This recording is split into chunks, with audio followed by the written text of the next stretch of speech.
buenas tardes amigos de Confidencias en el Tiempo. Esta es una edición más de su programa Confidencias en el Tiempo que se transmite por HCM Radio. Yo soy Jaciel Aguilar y en esta oportunidad voy a estar acompañándoles a ustedes. Nuestro amigo Ángel Valeriano no ha podido estar con nosotros ya porque tuvo un problema personal y esperemos que se solucione pronto. Desde aquí te enviamos un fuerte abrazo, un saludo a ti Ángel y que bueno, las cosas suceden por algo y que Dios y que el cielo te cuiden, te protejan y tú puedas reponerte a lo que pasó. Y bien amigos, siguiendo con el programa, hoy día tenemos la visita de dos escritores muy importantes están en nuestra cultura peruana, en nuestra literatura peruana actual. Tenemos en la mesa, de repente ya lo vieron, ya lo conocen, él es Miguel Terrazas Dávalos, actualmente tiene 52 años, él ya ha publicado 2 libros, nacido en Bella Unión, en la linda región de Arequipa, bajo volcán, y bueno, actualmente vive en Villa María del Triunfo. Y sin más preámbulos, vamos a empezar con él a conversar. Miguel, ¿cómo estás? ¿Qué tal? Jaciel, buenas tardes y buenas tardes a los televidentes. Yo muy feliz de estar aquí por primera vez en este programa. Claro. Y para que el público pueda conocer un poco también de mí, de mi trabajo, ¿no? Claro. Tú me decías de fuera de cámaras hace un momento que para ti tú escribes en tus ratos libres. Sí. Dime, ¿cómo haces para que en esos ratos libres, que imagino deben ser pocos, para generar tanta literatura que lo publicas de repente no solo en tus libros, sino también en tus redes sociales? ¿Cómo haces? Sí, yo empecé publicando en las redes sociales. Okay. Y eso es lo que más bien me llevó a crear, conjuntar todo en el formato libro, por los comentarios que tenía de las personas que estaban en mi cuenta, y me animaban a publicar claro, en formato libro. Entonces yo como de joven tenía la idea de escribir, de publicar, y quedó relegado porque luego ya tuve familia, trabajé para mi familia, pasaron los años, pero claro, cuando ya cumplí 50 años lo pensé y dije, tengo que empezar ahora o nunca, ¿no? Y así fue como decía. Claro, fue como lanzarse a la piscina porque no quería seguir postergando más ese sueño. Sí, y además yo creo que hay muchas personas como yo que han postergado sus sueños y los siguen postergando, y a veces ellos dicen, no, ya estoy viejo, ya tengo 50 años, ya no, si volviera a mi juventud, dicen, no, si volviera a mi juventud yo haría esto, pero yo con esto quiero demostrar que no sigan postergando sus sueños, que se lancen en cualquier arte que tengan, ¿no? La danza, el pintar, escribir, que cumplan sus sueños, que no se limite por la edad. ¿Lo estás cumpliendo o sientes que ya lo cumpliste? No, este es un camino que ya solamente termina con la muerte. No tiene un límite. Es año tras año pienso publicar un libro hasta que llegue el momento en que ya yo fallezca, entonces ese será el fin. Claro. A propósito de tus libros, me dijiste también, nos contaste que tú te dedicas a la construcción civil. Trabajo en la construcción civil, en el acabado, en la pintura. Claro. Sí. Y dime, de algún modo esa experiencia que tú tienes cerca de la gente, porque trabajar directamente en sus casas, ¿te ha nutrido para ti escribir historias?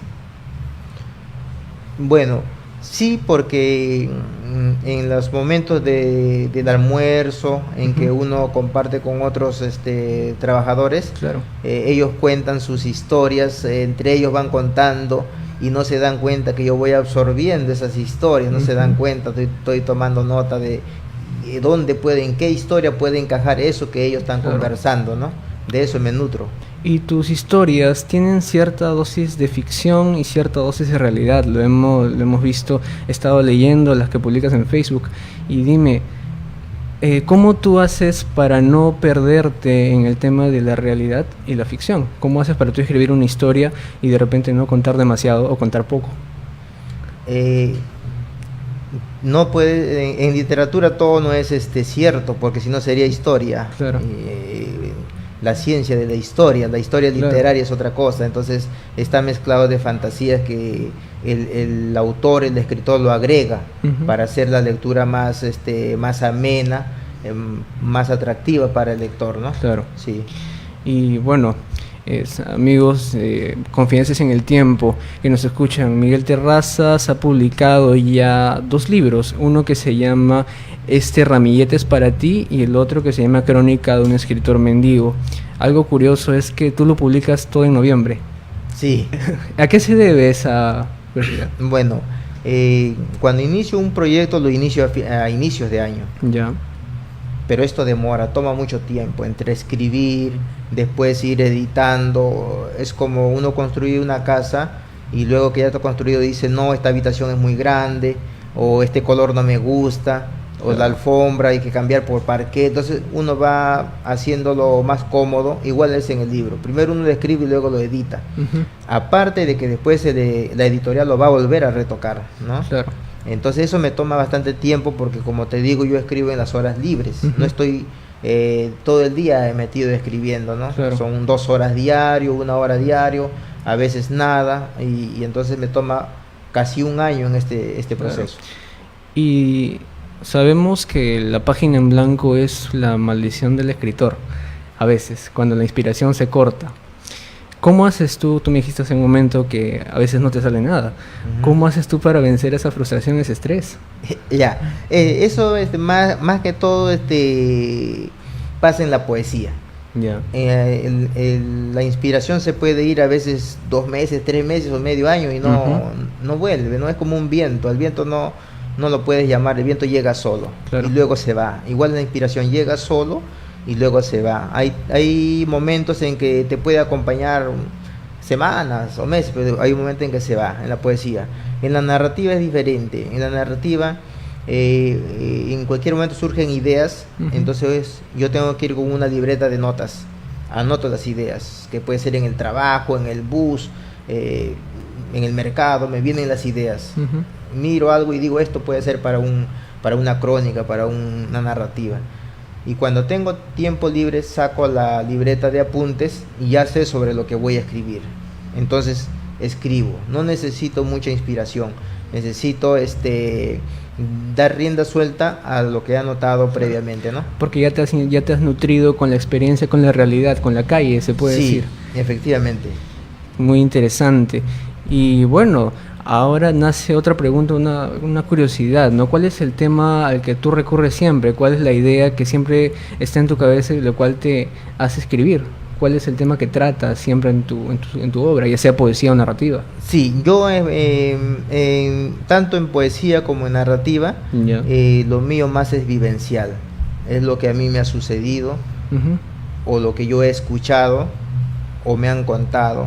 Entonces eso lo plasmo yo en la poesía, más en la narrativa, porque mi narrativa son Claro. historias cortas de 2, 3 páginas, a lo mucho 4, para que está dirigido para el lector que empieza recién a leer, que no tiene el hábito de leer, que se Ujú. cansa con historias largas, con una novela. Claro. Y están en medio libro y no llega el final, ¿no? Entonces, Ujú. 3, 4 páginas ya tiene su final. Entonces, el lector que no tiene ese hábito, rápido encuentra el final y otro día o en otro momento empieza con la otra historia. Por eso yo escribo crónicas, que son historias cortas. Claro. ¿Has escrito microcuentos de repente? Sí es no es microrrelato, pero sí son relatos cortos. Claro. ¿No? Porque microrelato generalmente es una página, Ujú. ¿no? Pero un relato corto, 2, 3 páginas, ¿no? Claro. Y en la poesía, hablemos ya de poesía, dejemos un ratito ahí al costado de la narrativa. Tú tienes un poemario que se llama Este ramillete es para ti. ¿En qué circunstancia nace todo este conjunto de poemas? Este ramillete es para ti, es la recopilación de lo que yo escribí desde mi juventud, desde que estuve en el colegio. Ya. ¿Es el Hasta- trabajo de tu vida? ¿Algo así? Sí, porque escribí cada 2 meses, cada medio año, ¿no? Entonces, cada cierto tiempo prolongado. Entonces, Ujú. todo eso yo lo acumulé hasta mis 50 años que tuve, y arreglé algunas, agregué otras y lo dividí en cuatro partes que se relacionaban cada uno entre sí, ¿no? Entonces, en la primera parte son poesías de amor, claro. La poesía de amor de mi juventud. Hablemos del amor. ¿Qué es para ti? Bueno, definir esto es bien complejo, ¿no? Muchas personas han querido definir, muchos claro. filósofos, pensadores, y no se han puesto de acuerdo, cada uno tiene un concepto del amor, ¿no? Pero yo creo que todos en algún momento vamos a ser tocados por el amor. ¿Tú has sido tocado por el amor? Sí. ¿En qué forma? Cuéntanos.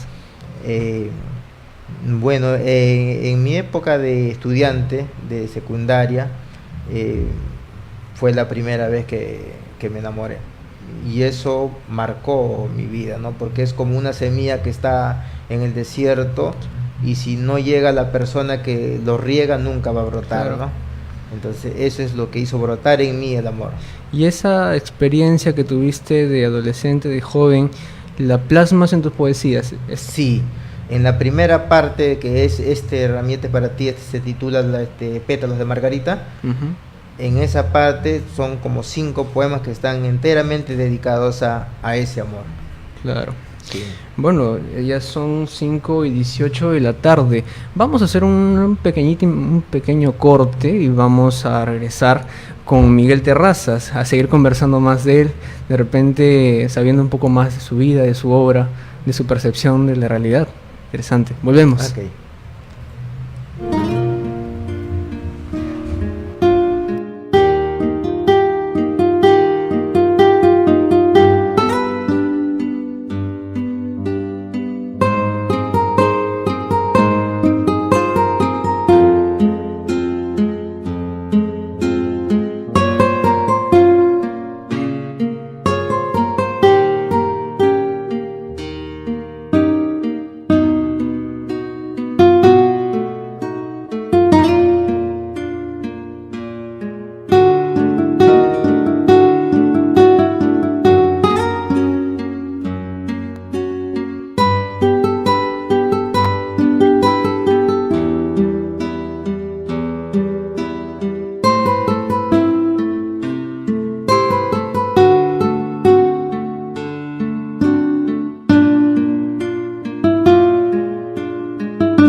Amigos, regresamos. Esto es Confidencias en el Tiempo. Yo soy Jaciel Aguilar, los estoy acompañando por hoy y me encuentro en cabina con Miguel Terrazas Dávalos. Volvía antes del corte, le preguntábamos qué es el amor para él, y él dice que es un conjunto de experiencias, que algún día le va a llegar a tocar a uno y que él ha sido tocado por el amor, y que esto lo plasma en su primer libro. A propósito de tu libro, Miguel, dime, ¿por qué Ramilletes para ti? ¿Por qué titularlo así? Porque ese conjunto de poesías recopiladas desde mi juventud hasta mi adolescencia formaron un grupo, como un ramillete de flores, ¿no? Que están en un atado, todo junto. Y ¿para quién? Cada parte está dedicada para una persona especial. Claro. Todo no es para uno solo. Ya. Por eso que el ramillete, hay 4 ramilletes. La primera parte está dedicado para mi primer amor, ¿no?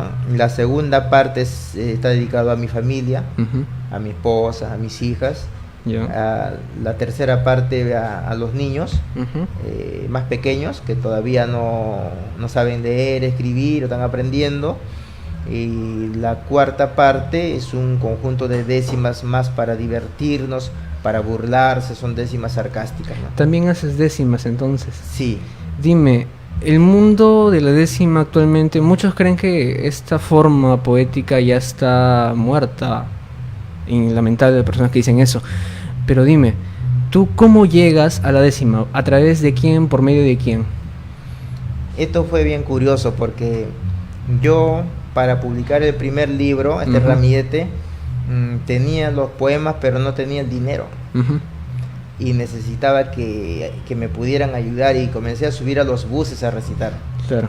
Y pues no me hacían caso, la gente estaba con su celular mirando, y algunos que otros, y yo le cuento esto a una hermana, que la poesía es medio tristona, se duerme en la gente, y me dijo: Miguel, ¿por qué no escribes décimas? Entonces, a raíz de eso empecé a escribir décimas recién a los 50 años. Y escribí como 8 décimas, cada décima de 4 o 5 estrofas, y subí a los buses y me di cuenta que efectivamente tenía más recepción, más receptibilidad, y me comenzaban a dar más propina. Y porque eran décimas sarcásticas que les hacía reír, palabras de doble sentido, y entonces a raíz de eso hice un acápite en el libro solo para décimas, ¿no? Sí. Se puede decir que gracias a la décima es que este libro está aquí con nosotros. Sí, la mayor parte de apoyo que tuve fue por recitar décima. Inclusive en algunas partes me presentan como decimista, ¿no? Pero sí tengo el arte para escribir décimas. Escribo con facilidad. Lo que pasa es que, a diferencia de la poesía libre, no tienes que regirte a ningún modelo, no estás como ahí con una camisa de fuerza, es libre. Claro. La décima tiene una estructura que no se puede romper, ¿no? Claro. Cada verso tiene que tener 8 sílabas métricas, debe tener 10 versos, la rima está estructurada, no se puede romper, que es la décima espinela, que es lo que se practica en todos los países del mundo, ¿no? Pero sí escribo décimas, más que todo décimas sarcásticas. Claro, y bueno, como decías, gracias a las décimas, gracias a esta forma poética, el libro está aquí con nosotros. Háblanos un poco de este ramillete para ti. Me decías fuera de cámaras que esto lo autogestionaste en todo sentido, tanto en el tema de materiales como el de publicación. Cuéntanos de eso. Sí, porque no tenía el dinero para pagar una editorial. Ya. Pero yo quería hacer mi poemario sí o sí. Y entonces comencé a pedir apoyo también a la familia, a los amigos, a las personas que me leían en las redes sociales y que les gustaba. Y obtenía un dinerito por acá, y ya tenía algo, compraba las hojas, ¿no? Y luego tenía otro, juntaba otra parte, compraba la tinta. Y luego por ahí conversaba con uno: tú no tienes una impresora, mira que podemos imprimir ahí, ya tráelo por acá, lleva tu tinta nomás, no te preocupes. Y lo imprimía, y ya estaban todo, y faltaba la pasta. Y luego no sabía cómo diseñar la pasta. Pedí apoyo a otro amigo, me dijo: mira, pero eso cuesta, es una chamba, hazme un trabajo en mi casa. Ya, yo trabajo en tu casa, ¿no? Claro. Y así fui, ya me diseñaron la pasta. Luego tuve que mandar a imprimir, y otro trabajo último que fue para mandar a pegar la pasta. Y así hice todo posible. Fui a la Biblioteca Nacional, me dieron el código de ICBN y presenté mi libro en noviembre del 2017. Claro, contra todo pronóstico, pero lo hiciste. Sí, lo hice. No salió como lo hace una editorial, pero salió, ¿no? Ya está. Claro. Ahí. A propósito, dijiste que no tenías los recursos suficientes como para contratar una editorial. En Perú, para ti, bueno, ¿es difícil publicar? Como dicen algunos escritores, ¿es difícil de repente llevar tu libro a la imprenta? ¿Es difícil hacer eso? No, el único inconveniente es el dinero, ¿no? Claro. Si es que hay el dinero de por medio, todo es fácil, ¿no?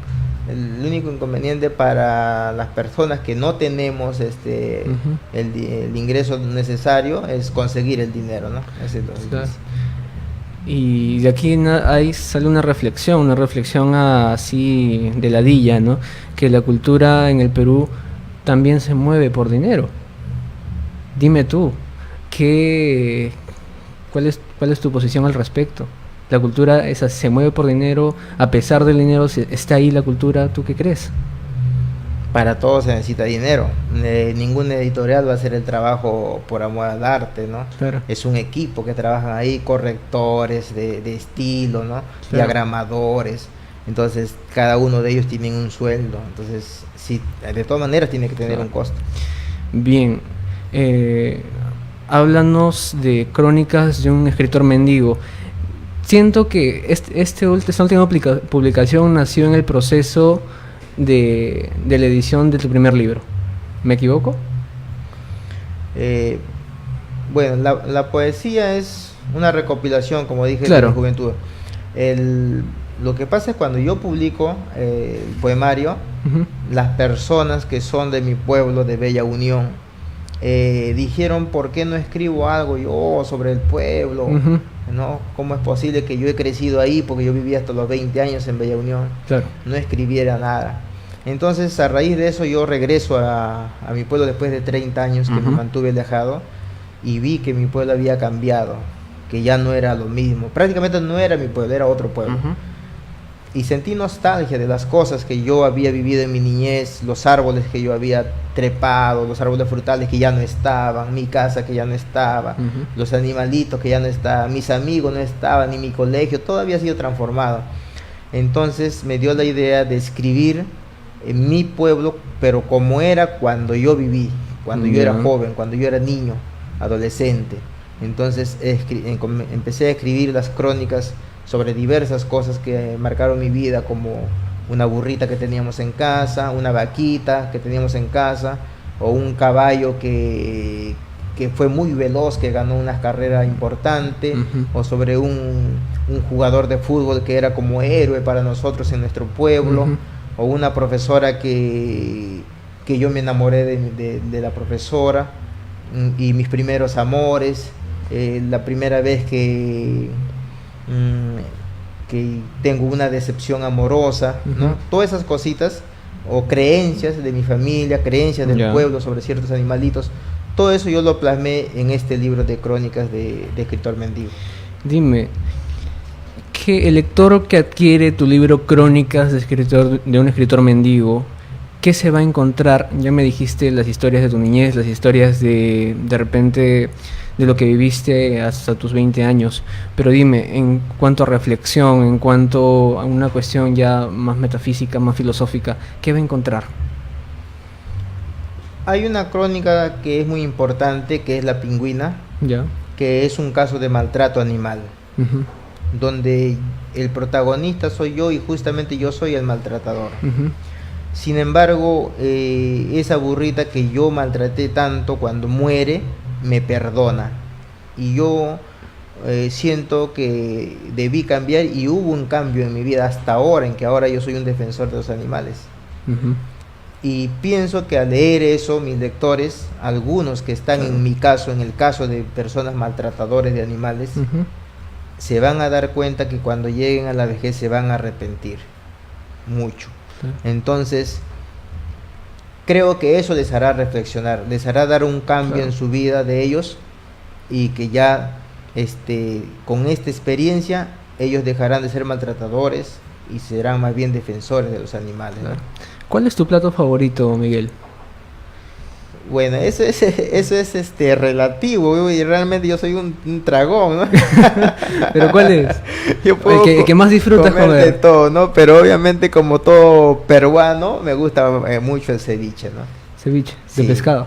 Sí, el ceviche de pescado me encanta bastante. Y dime, dijiste hace un momento que gracias a esa historia que tú escribiste, gracias a esa experiencia, tú te volviste defensor de los animales.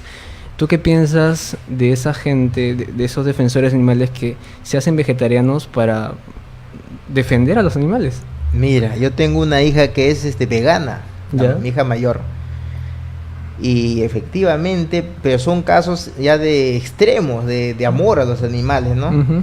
Y son casos tan extremos que ponen en peligro su vida. Porque bueno, en mi casa mi esposa cocina aparte para ella, pero cuando estamos en la calle es un problema, no podemos encontrar comida para que ella se pueda alimentar, porque todo está contaminado de carne, ¿no? y no se puede decir, deme un caldo, pero sáquele de la carne, no se, porque y si ya tuvo contacto con, ya no lo puede comer, igual el segundo es terrible, ¿no? Yeah. Y no solamente no comen carne, sino sus derivados, la leche, la miel, ¿no? Del queso, todo lo que está derivado de los animales no lo comen. Y es terrible. Bueno, yo no soy vegano, yo como carne, pero sí a los animalitos le tengo cariño, ¿no? Mucho respeto. Sí. También se debe a que viviste en un ambiente rural en donde el respeto por los animales, por el campo, se valora mucho, se tiene mucho. ¿Se debe a eso o...?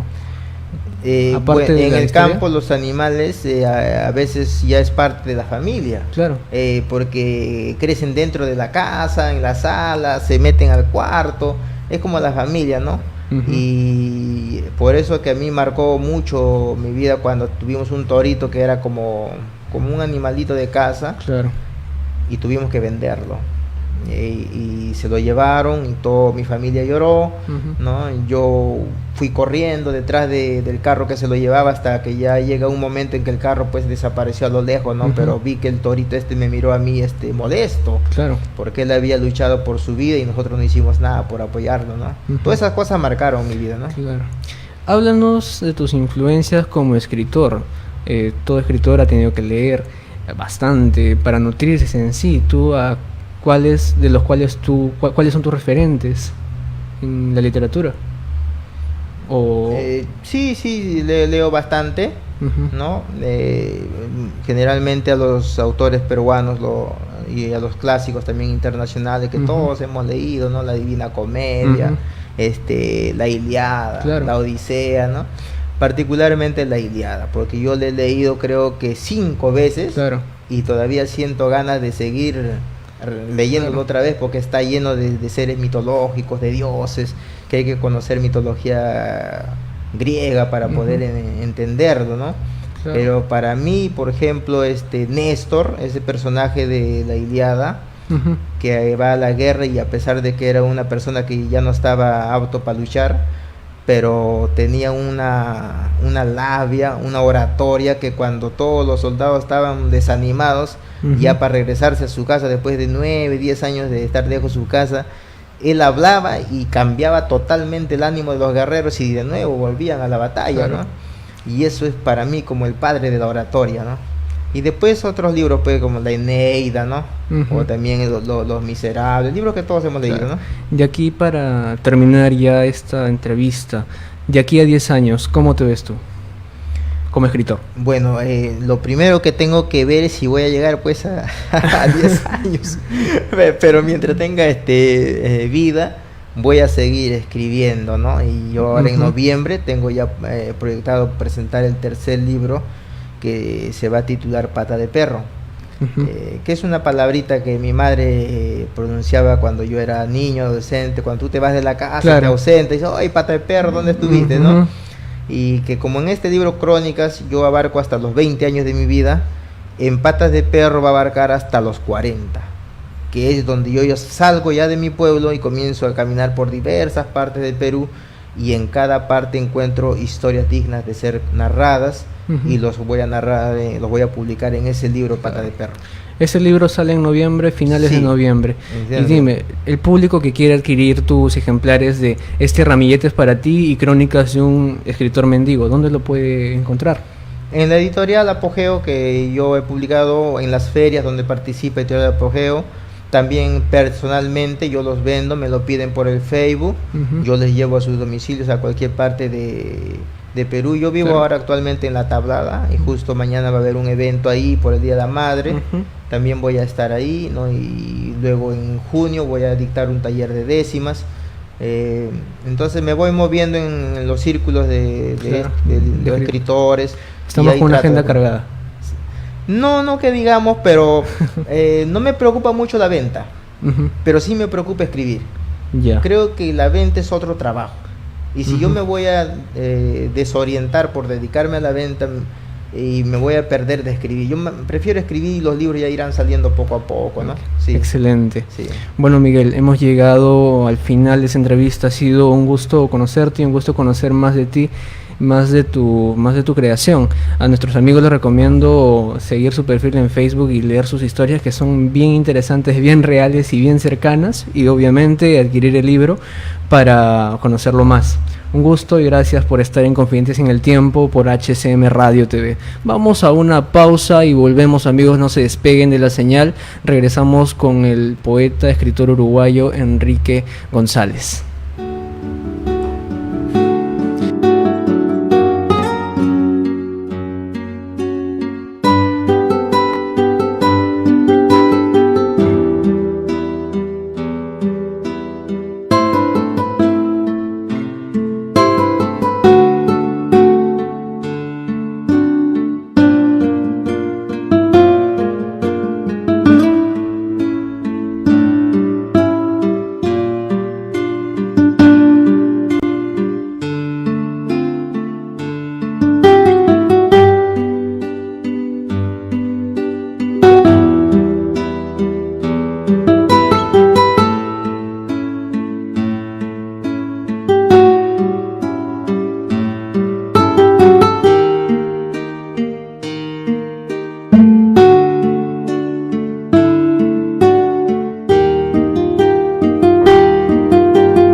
Amigos, regresamos en Confidencias en el Tiempo. Yo soy Jaciel Aguilar, acompañándoles a ustedes por hoy día en este programa dirigido por el escritor Jonathan Ramírez. Como lo anunciamos antes del corte, me encuentro con el poeta, escritor, ensayista, académico, intelectual, Super Saiyajin, Enrique González, quien nos ha acompañado y vamos a conversar con él. Él ha publicado ya muchos libros, de los cuales tenemos algunos ejemplares aquí, uno que se llama Sonia, uno que se llama Cartas a un adolescente, y entre otros.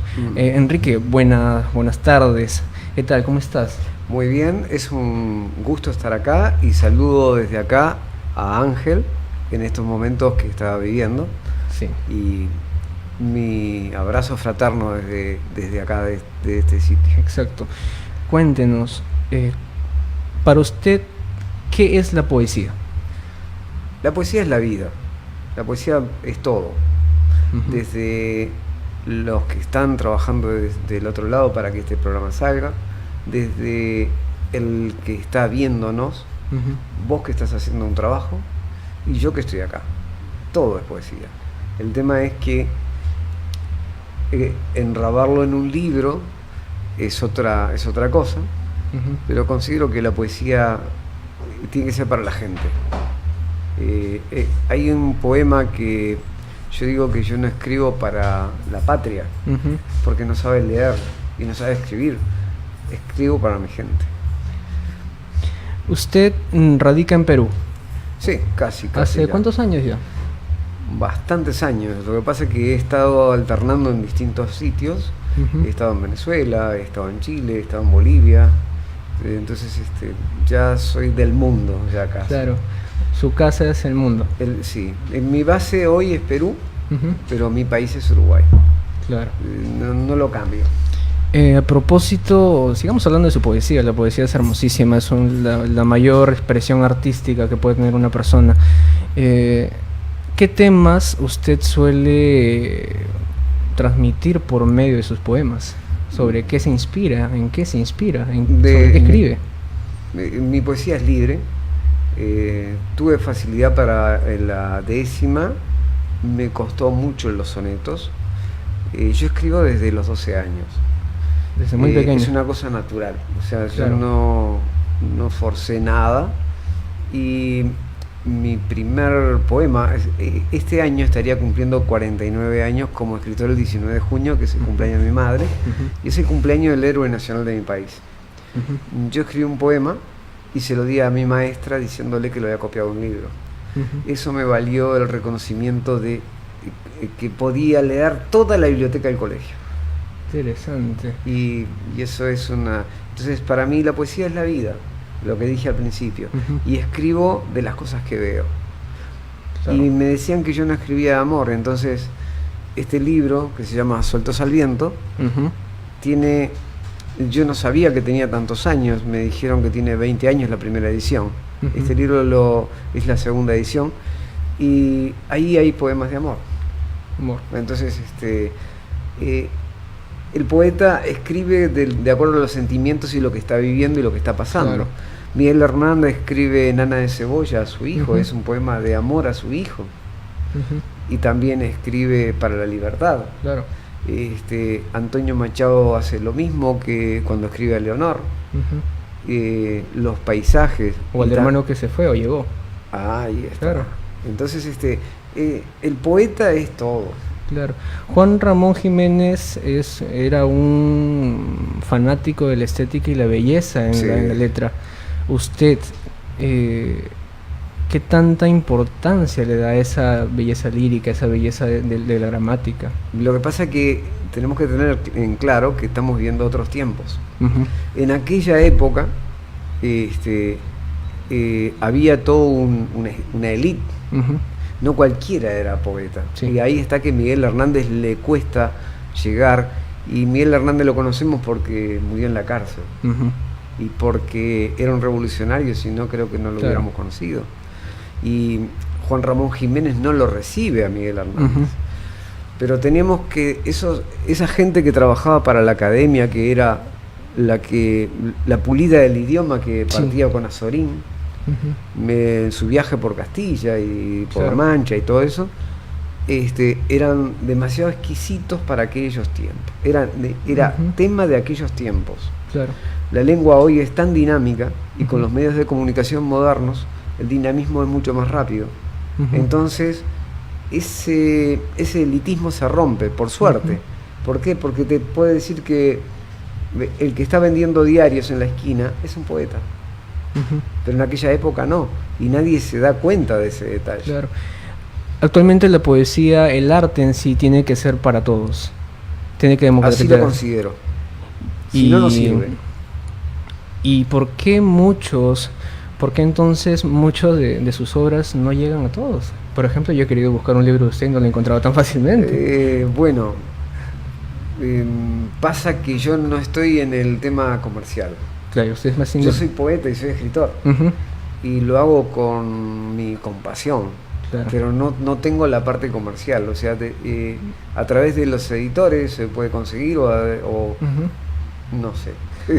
Escapa a mí ese tema porque no soy de los números. Soy un escritor. Claro. Y los escritores, capaz que nos tomamos un vino o un café o un té pero del precio de los libros no estamos. Identificado. Los de verdad. Después están los otros que te saben todo y te dicen que el precio de la hoja sale tanto. Yo claro, eso no lo tengo, ¿viste? Identificado a 1000. Claro. Bueno, usted ha escrito bastante sobre nuestro bate peruano, César Vallejo. Me ha tocado leerlo porque Vallejo en mi país no es tan conocido como ustedes presumen. Yo encuentro Trilce en un libro, en una compra-venta de libros usados, en Tristán Arbaja, que es la zona típica de las librerías de mi país. Y entonces me encantó el título y lo leo. Y yo entendí Trilce. Yo no necesité de alguien que me explicara qué era Trilce. No, yo así. Claro. Y me llegó porque me sentí identificado. Ese es un poeta. Muchos se quedan en Trilce a entender el título y no entender la historia, o mejor dicho, los versos. Usted, en un artículo que escribió César, que dice, titulado César Vallejo, constructor de la idea, proyección del mañana de su obra, dice, ¿no? Vuelve a dejar sentada su posición de auténtico. También a nosotros, cuando estos tiempos nos vemos abundados por plagios, cuando se ha perdido la capacidad creadora de algunos escribas, el mensaje es claro: que no caigamos en este mal nefasto para la cultura, teniendo tanta variedad para seguir. Usted escribió eso y yo le pregunto, ¿qué tan nociva es la falta de creatividad y originalidad para el arte, la poesía, la cultura? Mira, el otro día una de mis consejos es que cuando no tengas creación, no hagas nada. No copies, no plagies. Es un delito, pero es un delito moral para vos mismo. Porque ¿cómo vas a copiar si no te sale un verso, no te sale? Claro. ¿Viste? Y entonces tenemos que... soy un creador, y como creador a veces se te termina un poco la cuerda. Claro. Y volvés a lo viejo, pero cuando se te agota eso, no conviene volver a copiar. Y él fue auténtico. Fíjate que en Aparta de mí este cáliz, creo que es el poema más sublime que yo he leído. Porque no es España hoy. Si vos lo lees, le sacás el título, no es España. Es el mundo que está en guerra. Claro. O sea, y entonces tiene otra dimensión. Y si vos le das esa dimensión, lo haces mágico. ¿Viste? Porque, por ejemplo, Neruda con sus 20 poemas de amor y una canción desesperada, y queda ahí para mí. O sea, los gustos sobre la literatura o sobre cualquier arte es el que cada uno tiene. No hay una crítica objetiva, no existe eso es toda una mentira. Porque soy amigo y porque a vos te gusta y porque a mí me gusta, entonces, qué bueno que está este libro. Capaz que ni lo leyeron los críticos. Entonces, creo que el tema pasa por ahí. Y Vallejo, en su tiempo, marcó un hito. Más allá de haberse ido a Francia, más allá de eso, marcó un hito porque era un creador nato. Claro. Con sus defectos. En estos tiempos, Vallejo sería colgado. Sí. Pero en aquellos tiempos no se puede juzgar con los ojos de este tiempo aquel tiempo. ¿Usted ha sido influenciado mucho por Vallejo? No tanto. Creo que no sé. No. Tengo influencias infinitas. Yo tengo un tío por el cual yo comienzo a escribir, que era un poeta. O sea, él fallece y yo sigo escribiendo.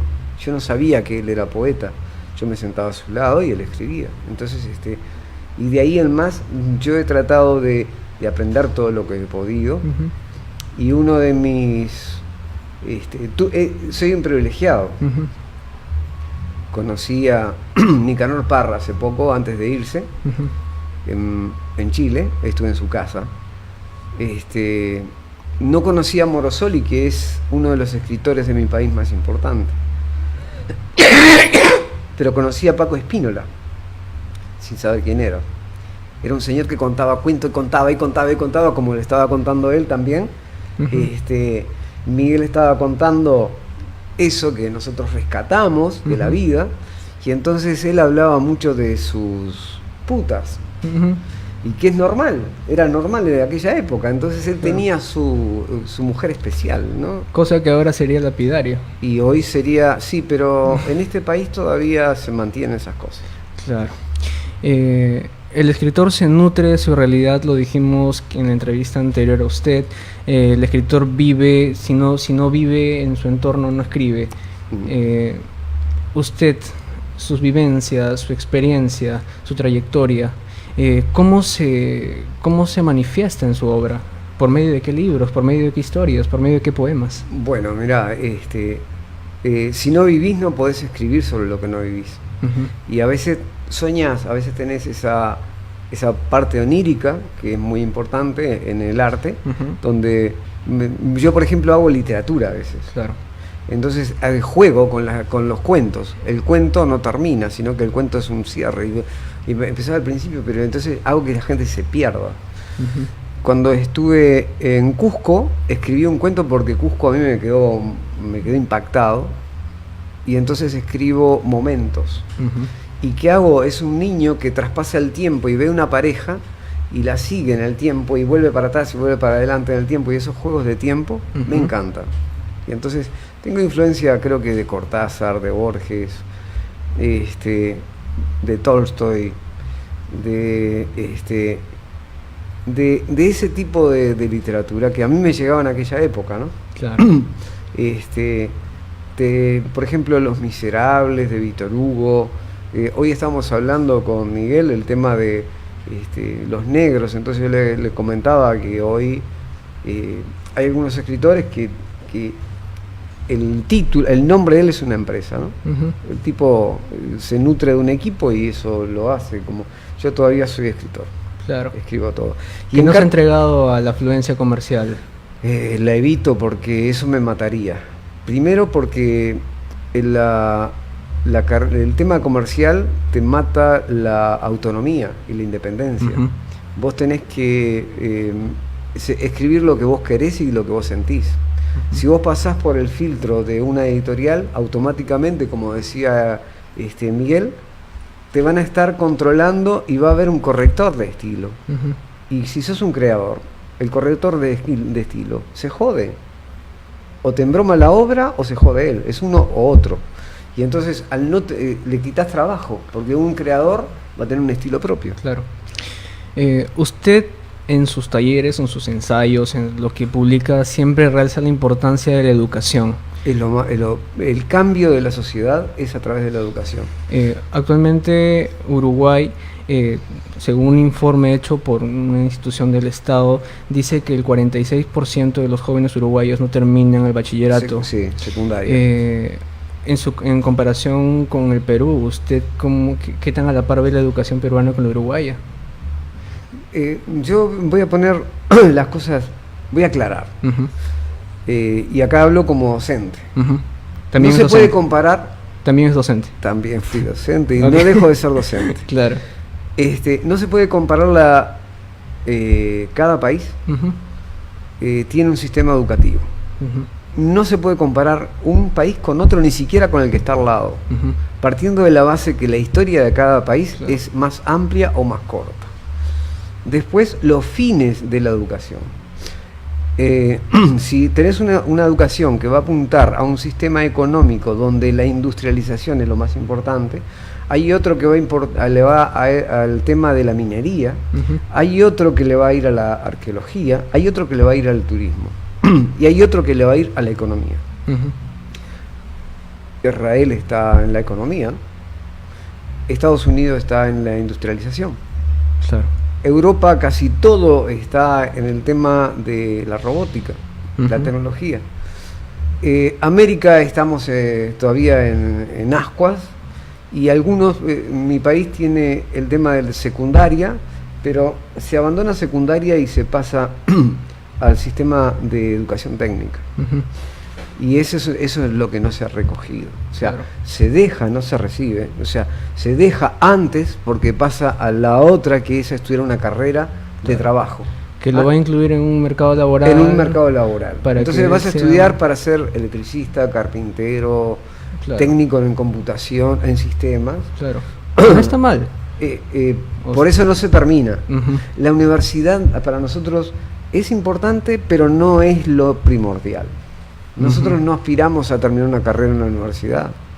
Claro. Poco de los jóvenes, ninguno, yo que ando en la vuelta, ninguno te dice yo voy a ser abogado o médico, muy pocos. ¿Y eso a qué se debe? ¿A la forma de educación, al sistema es que educativo? tenemos una visión del mundo de otra manera. Interesante. Y entonces, ¿qué se necesitan electricistas, carpinteros? Claro. Ese loco va a tener trabajo siempre. Claro, ¿Viste? Y aparte que te lo pueden bancar. claro. Usted hace talleres en distintas zonas del Perú. A veces sí. Al estudiante peruano, al escolar peruano, ¿le hace falta literatura? Le hace falta que los... Mira, es un tema mucho más engorroso Ujú, de lo que... Los libros tienen que estar al acceso. ujú. Vos no podés cobrar, yo paso por las librerías y ahí está mi problema con el mundo editorial, ¿no? Ujú. Yo te vendo este libro a 7 soles, ¿De verdad? sí. Y este libro, si yo lo pongo en una librería, sale 45 soles o 60 soles. Claro. Un menú sale 7 soles, y mi libro no puede salir más que un menú. Entonces ya tenemos un problema. Ya Ujú. arrancamos con un problema. Después lo otro es que el cuerpo docente tiene que ser técnico, no político. Ujú. Entonces ahí puede haber una selección, puede ser que mi libro sea bueno o no. No puede ser cualquier libro para un joven. No puede ser. O sea, tiene Claro. que ser... Paco Yunque no puede ser ni siquiera... Tiene que ser como para tercero de secundaria. No Ujú. puede ser para antes. No lo pueden dar en el colegio. Porque vos primero tenés que enseñarle qué es la libertad, qué es la justicia y qué es el derecho. Claro. Con esos 3 elementos vos podés dar Paco Yunque, porque Claro. Paco Yunque es un símbolo.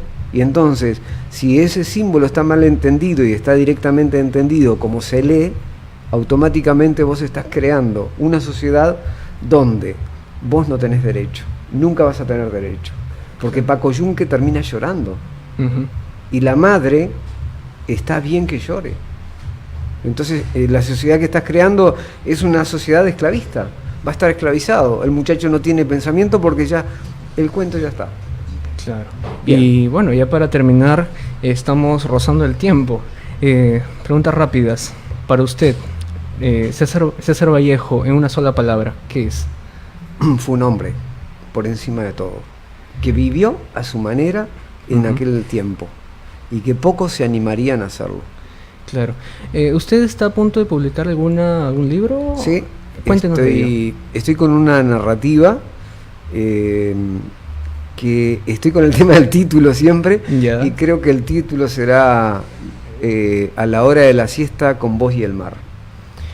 ¿Sus libros actualmente dónde se pueden encontrar? Hay una serie de librerías en Quilca, Ujú, en Camaná, ujú. en Atenea, se llama Ya. la librería, y ahí los pueden pedir ahí. ¿Qué mensaje le daría usted a la persona que quiere entrar a este mundo de la literatura, que quiere empaparse de esos autores para que pueda entenderlo y sobre todo que influya en su vida? Primero tenemos que tener en cuenta, y es muy importante para mí, que vos tenés que enamorar a la persona. Entonces vos tenés que contarle que Vallejo era un hombre y Ujú. que tenía novias y que era lindo y que le querían cortar el pelo porque tenía un estilo personal. Claro. Tenés que contarles que Vargas Llosa se va a España y le pega una piña a García Márquez porque se metió con la mujer. Tenés que contarle que Borges se enamora de Silvina Ocampo Ujú. y que de ahí hacen unos relajos bárbaros en la piscina, que Bioy Casares era un loco de que todas las mujeres se enamoraban de él. Cuando vos contás todo eso, Ujú. despertás el interés por el autor. Pero después vos contás, tenés que enamorar a los muchachos con el contenido del libro. Ujú. Y entonces vos tenés que a veces el libro tenés que contarlo de una manera que el tipo se vaya enamorando, todos se vayan enamorando de él. Cartas a un adolescente para jóvenes, donde el cuento es mi autobiografía. Interesante esa frase. Es mi autobiografía. ¿Tratado en ficción? ¿No ficción? No ficción. No ficción. Es un libro que casi no queda, está con Juan Benavente de Viernes Literarios. Ujú. Probablemente él tiene interés en la reedición. Pero yo estoy vivo y quiero seguir editando. Entonces, vamos a ver. Bien, amigos, gracias por la entrevista, gracias por gracias hacer el tiempo vos, de estar aquí. Y te felicito por la entrevista. Gracias. Muchas gracias. Gracias. Bien, amigos, llegamos al final de Confidencias en el Tiempo. No se olviden de sintonizar. Bueno, su programa Confidencias en el Tiempo va a tener un pequeño descanso por un tiempo. Vamos a regresar pronto, así que estén atentos. Nuestro amigo Jonathan Ramírez está haciendo gestiones para tener algo nuevo, algo mejor, y que todos ustedes van a disfrutarlo. No se olviden sintonizarnos y replicar esta entrevista en sus redes sociales y compartirla. Gracias por escucharnos y vernos. Confianza en el Tiempo. Hasta la próxima.